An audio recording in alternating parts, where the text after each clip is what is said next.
Morning guys. Thursday here. Yesterday was an interesting day. Pretty normal through the morning.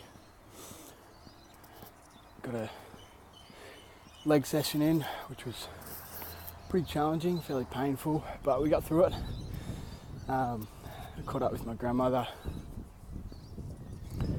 picked her up from the old ladies' home, and she was showing me off to all the old ladies, which was pretty funny. It's pretty cool. And then just went back to my place and dropped her home.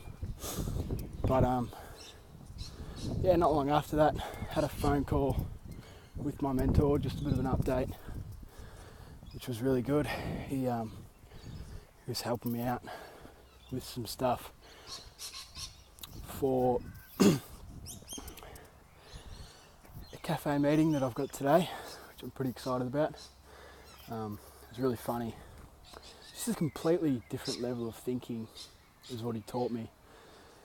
And he asked me to create a document to take to the cafe owner, which simply states 5 to 10 new ways to create a unique cafe culture that stands out. And take that to him and show him, this is what I want to do. And then also on top of that, be interested in what his plans are. Ask questions rather than him interviewing me, working out what my intentions are and what I can bring to the table. Yes, of course, what I can bring to the table is probably the most important bit, but that's what we'll get to next. But he wants me to be interested in the cafe owner, Rod.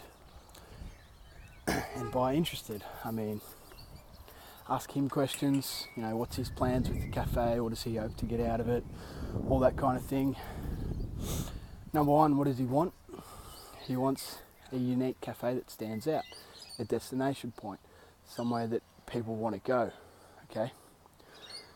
So with the 5 to 10 new ways to create that, how do we create a unique cafe culture that stands out? Well, number one is service. We want the best service. We want to stand out, remember people's names. We want convenience, fast, easy transactions where people, they come in, make an order, pay, sit back, relax, take the coffee and go, That shouldn't be at all painful. It shouldn't be complicated. So number one is convenience. I won't get too much into that today because I don't want this video to go for too long. But I'll get into that a little bit more in another video. But just the level of thinking of someone who's been there and done it is absolutely incredible. We all go to a job. G'day, can I have a job? Here's my resume. I'm available 9 till 5 during the week and 7 till 12 on weekends. I don't work nights though. How does that look to the cafe owner? What does he think? He thinks, cool. But other than your manpower, your hourly services, doing the general routine and stuff like that, what are you bringing to me? What have you got to offer me? That's what he wants to know. He wants to know, how can Darcy help me in my cafe? How can he help him succeed? It's really interesting because we all go to an interview. We want the most out of it. We want to be paid. At the end of the day, that's all we want. We might enjoy giving the service, but end of the day, all we want is money in the bank at the end of the week. Okay?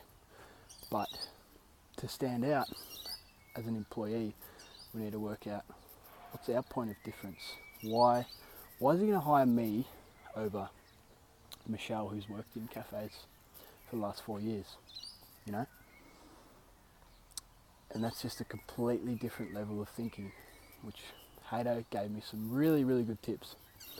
But anyway, once I got off the phone, I received an email from a company that I'd applied for a few jobs with in WA and Western Australia in the mines. Had an interview with them. There was no position at the current time. So I've got an email yesterday stating that there's a few positions opened up. Am I interested? So ended up getting on the phone with one of the guys from the recruitment department and having a bit of a chat to him. Basically got offered the job, and I'm calling back today with not an answer, but how I'm feeling about it all and what I'm thinking about the whole situation. How much notice will I have to give to my current workplace? To be honest, I didn't mention that I've left my workplace. I just think it seems a bit, I don't know how to put it. It just doesn't seem that great when you tell someone, yeah, I'm not working. I left my job. What kind of questions are they asking themselves? Oh, wonder why did he leave? Did he get fired? Or, has he just up and left? Has he cracked the shits and gone? Well, no, not the case. The case, as you know, is that I just needed to make a change. I needed to create an action step to move myself forward, propel me in the right direction, which is exactly what's happened, Because I'm not working, I've all of a sudden got all these opportunities to get some work in cafes and stuff like that. And then, as you know, this new opportunity that's come up with the Western Australia job.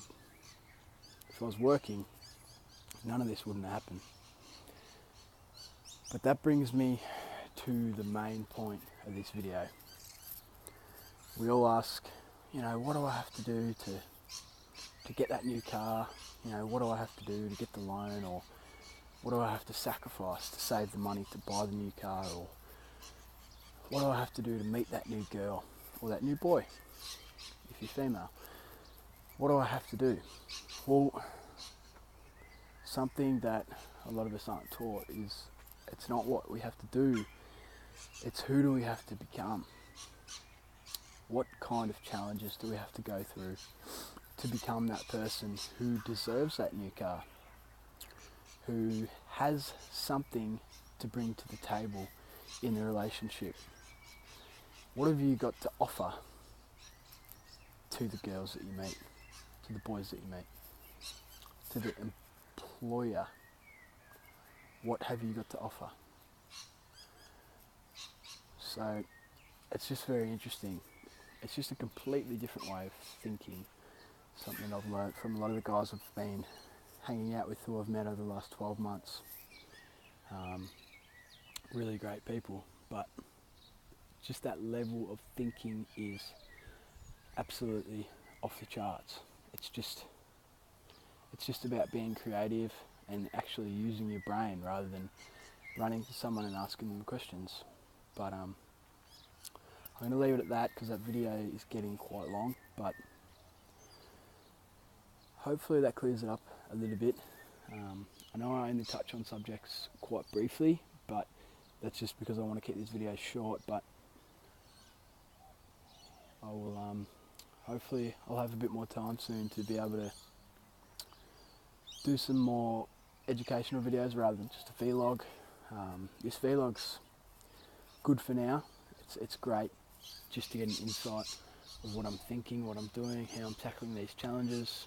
I know a lot of people ask me questions about how I'm doing this and how I'm doing that, what's going through my mind and all that stuff. So I just like to document it because I know there's people out there who's going to get a lot of use from these videos, and it will also be great for myself to look back on. And it's really good just to reflect on the day and just talk into a camera or talk into a microphone or even write down on a piece of paper.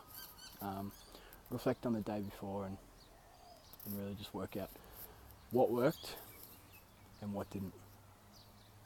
Enjoy the day, guys.